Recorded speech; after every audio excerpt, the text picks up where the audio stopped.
Susan, തന്റെ ഒറ്റയാളെ നിർബന്ധത്തില അവരുടെ presentation ഞാൻ പ്രോഗ്രാം ചാർട്ടിൽ ഇൻക്ലൂഡ് ചെയ്തിരിക്കുന്നത്. കമ്മിറ്റിക്കാർക്കൊന്നും തീരെ താല്പര്യം ഉണ്ടായിരുന്നില്ല. എന്തെങ്കിലും ഒരു കുഴപ്പമുണ്ടായാൽ അത് എന്റെ റെസ്പോൺസിബിലിറ്റി ആയിട്ടേ അവര് പറയൂ. നിരുപമേ തനിക്ക് അറിയാഞ്ഞിട്ടാ. അവളുടെ സ്പീച്ച് കേൾക്കാൻ ഞങ്ങൾ ഫ്രണ്ട്സ് കാത്തിരുന്നിട്ടുണ്ട്. അത് കോളേജില് 10-15 വർഷം മുൻപ്. ഇത് ക്രൗഡ് വേറെയാ. കേരളത്തിലെ ടോപ്പ് ആർക്കിടെക്ട്സ്, പോരാഞ്ഞതിന് മന്ത്രി കളക്ടറും. Madam, excuse me. ഞാൻ എന്റെ വാക്കുകൾ അവസാനിപ്പിക്കുന്നു. നന്ദി.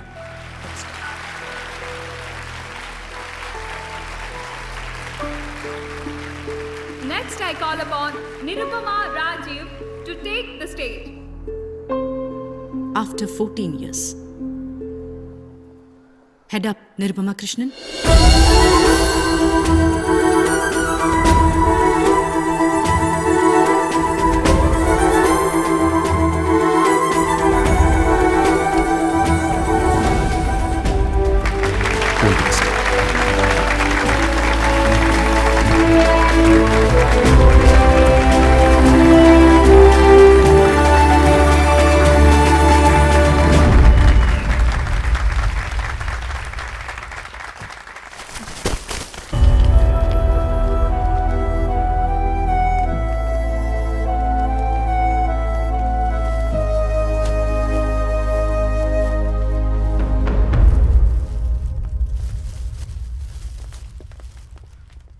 താങ്ക്സ്. പക്ഷേ കൈ കഴുകാൻ മറക്കരുത്. നമ്മുടെ മാർക്കറ്റിൽ നിന്ന് വാങ്ങിയതാണ്.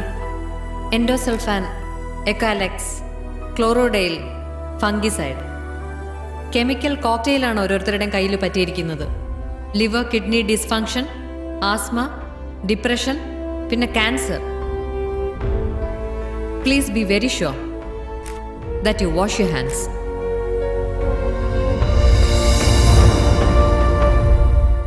വൈറ്റമിൻ എ കണ്ണിന്, സി രോഗപ്രതിരോധ ശക്തിക്ക്, ബി കോംപ്ലെക്സ് നാഡീവ്യൂഹത്തിന്.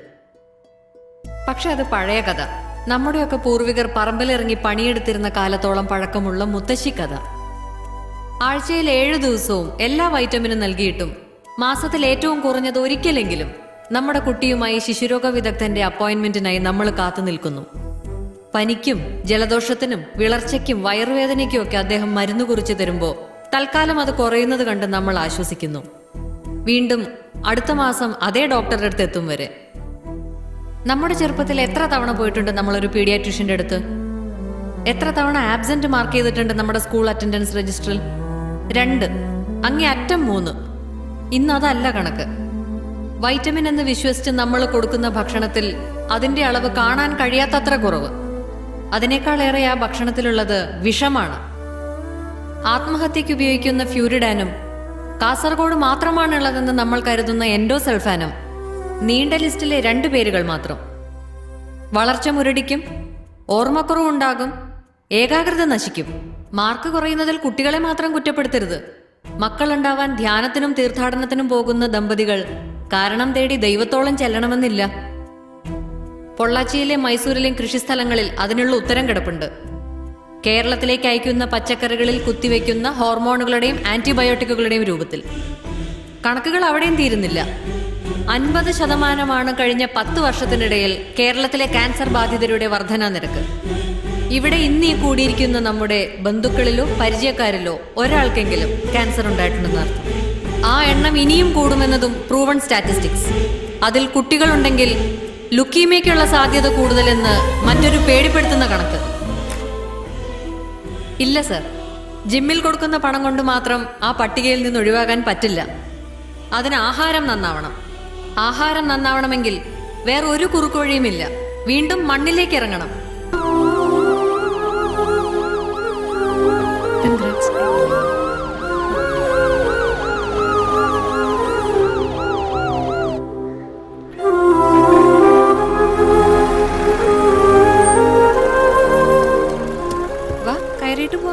അയ്യോ, ഇന്ന് പറ്റില്ല. ഞാൻ പറഞ്ഞില്ലേ 7 മണിക്കൊരു അപ്പോയിന്റ്മെന്റ്. Bye bye.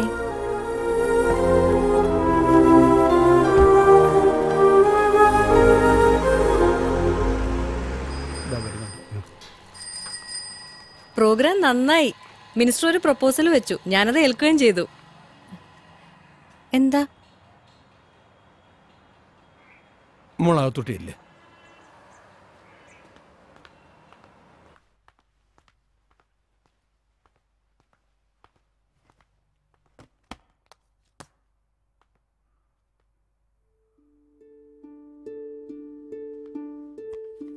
ആളാകെ മാറിപ്പോയല്ലോ, വല്ലാതെ.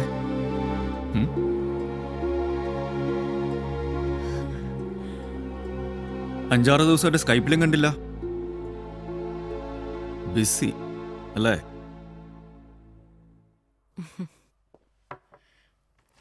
ലച്ചു എവിടെ? അവള് വന്നിട്ടില്ല. പരീക്ഷയാ. എൻ്റെ ഒരു കൊളീഗിനെ പറ്റി പറഞ്ഞിട്ടില്ലേ, ജിമ്മി? അയാളുടെ മോള് അവളുടെ സ്കൂളിലാ. ആ വീട്ടിലാക്കി. Welcome to Ireland. എല്ലാം പാക്ക് ചെയ്യാനുള്ള സമയമുള്ളൂ. 2-ാം തീയതിയാ. തൽക്കാലം 1 വർഷത്തെ ലോങ് ലീവിന് എഴുതി കൊടുക്കാം. ബാക്കി പിന്നെ ആലോചിക്കാം.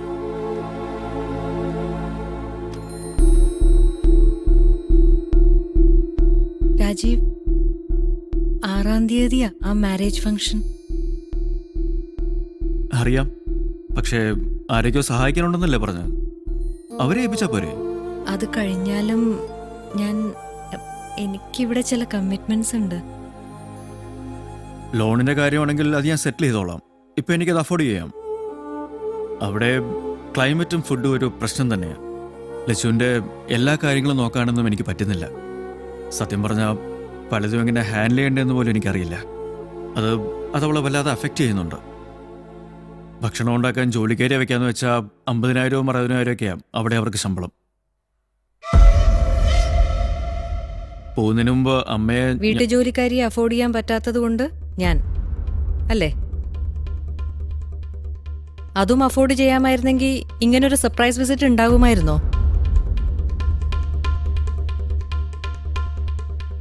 വലിയ വലിയ കാര്യങ്ങൾക്കിടയിൽ അതൊക്കെ മോശമാണെന്ന് തോന്നി തുടങ്ങിയോ മാഡത്തിന്?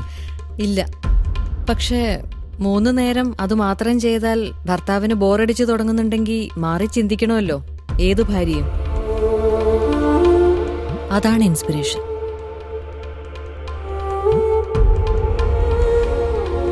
എന്തോ ചെയ്തു തുടങ്ങിയെന്നൊരു തോന്നൽ ആദ്യമായിട്ടുണ്ടാവുകയാണ് ലൈഫിൽ. എനിക്ക് മാത്രമല്ല, എൻ്റെ വാക്ക് വിശ്വസിച്ച് നിൽക്കുന്ന രാജീവ് സഹായികളെന്ന് പറഞ്ഞ കുറച്ച് ആൾക്കാരുണ്ടല്ലോ, അവർക്കും. അതിനിടയിൽ എവിടെ പെടും ഭർത്താവും മകളും? അതും അറിയണമല്ലോ. തരുന്ന വില 1% കുറയാതെ തിരികെ കിട്ടുന്നത് എവിടെയോ അവിടെ. ഹാപ്പിലി മാരീഡ് എന്ന വാക്ക് ഭർത്താവിന്റെ മാത്രം അവകാശമല്ല.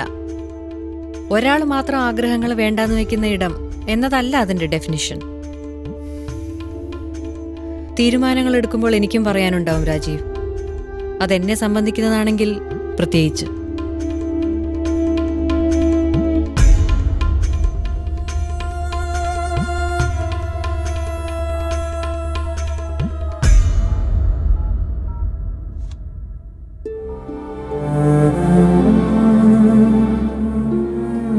ലച്ചു, അമ്മയ്ക്ക് നമ്മുടെ കൂടെ താമസിക്കാൻ ബുദ്ധിമുട്ടാണോ? അതുകൊണ്ട് അമ്മ വരുന്നില്ല. ഇവിടുത്തെ കമ്മിറ്റ്മെന്റ്സ് അവളെക്കാളും വലുതാണെന്ന് പറഞ്ഞേക്ക്.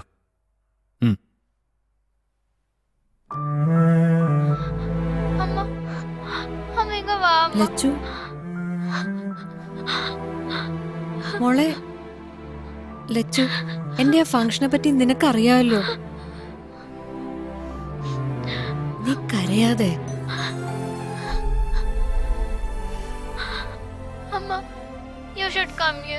ഞാൻ വരാം.